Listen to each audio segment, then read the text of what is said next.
In the Bible, God often appears in the form of a pillar of fire or a pillar of cloud. And we see this with the children of Israel, and we also see it later on in the New Testament when transfiguration of Jesus happened and a cloud appeared onto Peter, James and John, saying that this is my beloved son, hear ye him.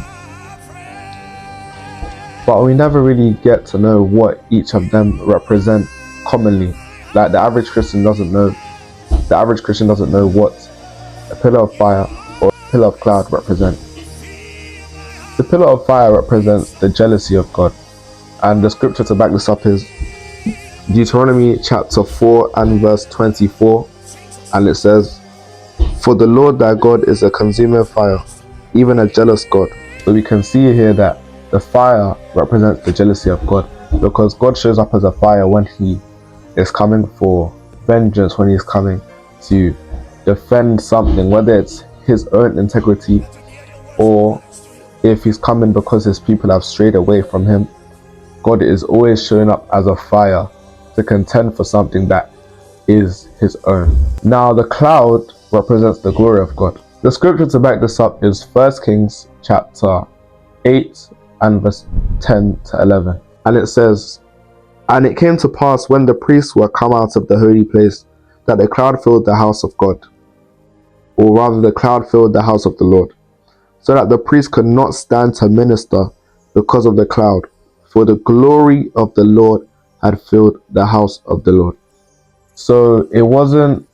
the cloud itself, or let's say if it was windy or rainy, whatever the cloud had brought, it wasn't physical changes that the cloud had brought, but it was spiritual, because it says the glory of the Lord had filled the temple, in so much that the priest could not even stand to do the ordinary custom for the temple. So if you notice God appearing to you in a pillar of fire, he's most likely contending for something that is his own, and his jealousy has been stirred up by a certain circumstance, so you must find out what that is. If you notice God appearing to you in a pillar of cloud, know that the glory of the Lord is wherever that is, and make sure that whatever you must draw from that glory, you draw from it quickly, because those moments are it's like a kairos moment for you to obtain that which you need to, things that will not finish, things that are of eternal value. Encounters such as God appearing to you in a pillar of cloud are important for you to keep for the rest of your life, because when the glory of the Lord descends upon a place, his spirit begins to pour out hidden things, deep spiritual things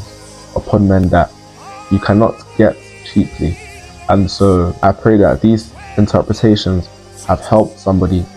to know what God is trying to say to them through his appearing to them in maybe a fire or a cloud, because in the last days it says that your old men shall see visions and your young men shall dream dreams. So in these days and ages, God is appearing to people more and more, and it's good that we must understand what each interpretation of the manifestations of God are, and which is why I'm going to be doing a series on what different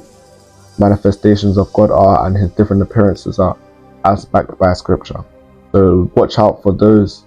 episodes that's coming later on, week by week, or even a couple of times a week, and the Lord bless all of you.